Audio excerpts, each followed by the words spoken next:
अस्सलाम वालेकुम। पिछले दिनों एक वाक़या ऐसा हुआ किसी हमारे जानने वाले एक फ़ैमिली में थे। उनकी जो बेटी है उसने एक बैटरी सेल जो होता है, जो ख़िलौनों में, घड़ियों में, लेज़र लाइट्स के अंदर छोटे बटन बैटरी भी जिसको कहते हैं, वो उसने जो है वो निगल लिया। तो पहले तो बड़े कैजुअल वो फिरते रहे, उन्होंने कहा कि वो निकल लिया, कोई मसला तो नहीं है। कॉल आई, उनको सारी चीज़ें डिटेल में मैंने बताई उनको कि ये एक ऐसी चीज़ है जिससे कि डेथ भी हो सकती है। अगर ये खुराक वाली नाली में स्टक हो जाता है तो उससे डेथ भी हो सकती है। इसको बिल्कुल लाइट नहीं लेना चाहिए। ये मेरे हाथ में एक बैटरी सेल है, ये बड़ा सेल है जो घड़ियों में, बैटरीज़ में डलता है। ये दूसरा सेल है छोटे वाला, जो रिमोट्स वगैरह में, एसी के रिमोट में, टीवी के रिमोट में डलता है। इसको भी बच्चे इनगल्फ कर लेते हैं। फिर ये एक छोटा सेल है जो कि बिल्कुल एक असली हालत में। इसको मैं जो क्लोज़र एक लुक है उसकी भी फ़ोटो भी सेंड करूँगा। फिर ये निकलने के बाद उसकी क्या हालत हुई है ये भी आपसे शेयर करूँगा।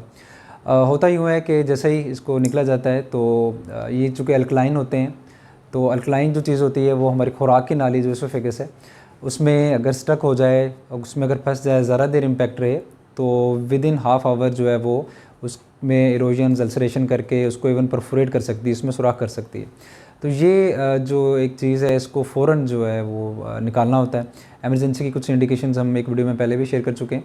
बच्चों में चूँकि फ़ौरन बॉडी इंजेक्शन यानी कि बाहर की चीज़ें बच्चे मुँह में डाल लेते हैं, उसका इंटेक बहुत ज़्यादा होता है। तो ये कुछ चीज़ें ख़तरनाक हैं जिनका मैं नाम लूँगा। इसमें एक नंबर 1 पे बैटरी सेल, बटन बैटरीज़ जो कि ये वाली चीज़ें हैं, मैंने कुछ दिखाई। मैग्नेट्स हैं, शार्प ऑब्जेक्ट्स हैं, और कुछ चीज़ों का साइज़ बड़ा होता है। अगर वो ज़्यादा बड़ी हों तो इंटेस्टाइन में अगर चली भी जाएँ आगे, ब्लंट बेशक हो, लेकिन उसका इंटेस्टाइन में फंसने का खदशा जो होता है बहुत ज़्यादा होता है। अंतड़ियों में रुकावट आ जाती है, इसको फिर ऑपरेशन करके निकाला जाता है। तो इसमें जो मेरा मेन फ़ोकस है वो बैटरी के ऊपर है, बटन बैटरीज़ के ऊपर है कि इसकी इंजेक्शन क्यों ख़तरनाक है और ये कैसे जो है वो किल कर सकती है।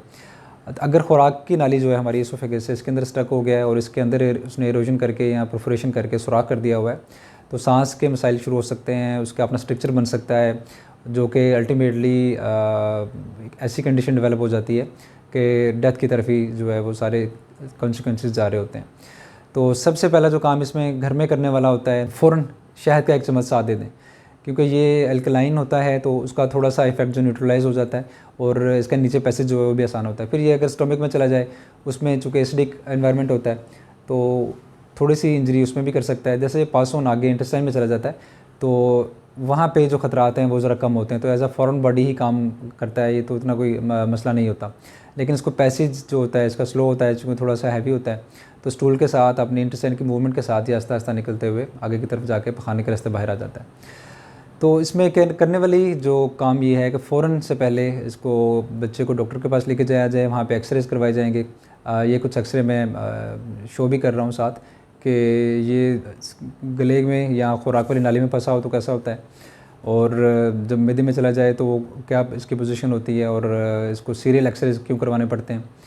तो इसके बारे में जो है वो एहतियात सबसे ज़रूरी है। घर में ऐसे खिलौने, ऐसे टॉयज़ ना रखे जाएँ, जैसे कि लेज़र लाइट है। कुछ खिलौने अगर उनमें सेल्स हों तो उसमें पेच वाला लाजमी एलिमेंट हो जो बच्चे खोल ना सकें। तो सबसे पहले ये चीज़ होती है कि इससे अवॉइड किया जाए, ऐसे खिलौने घर में बिल्कुल ना रखे जाएँ। और दूसरी चीज़ ये, अगर फ़ौरन ऐसा हो तो करीबी डॉक्टर से रुजू करें। घर में करने वाला काम ये है कि शहद दे दिया जाए, फ़ौरन से कोई ना कोई फूड एलिमेंट, कोई ऐसी चीज़ ना दी जाए, क्योंकि वो ऑब्स्ट्रक्शन भी करवा सकती है, कोई और मसला भी करवा सकते हैं, बच्चा चोक भी कर सकता है। तो ये चीज़ें हैं, इनको फ़ौरन से पहले जो है वो देखा जाना चाहिए।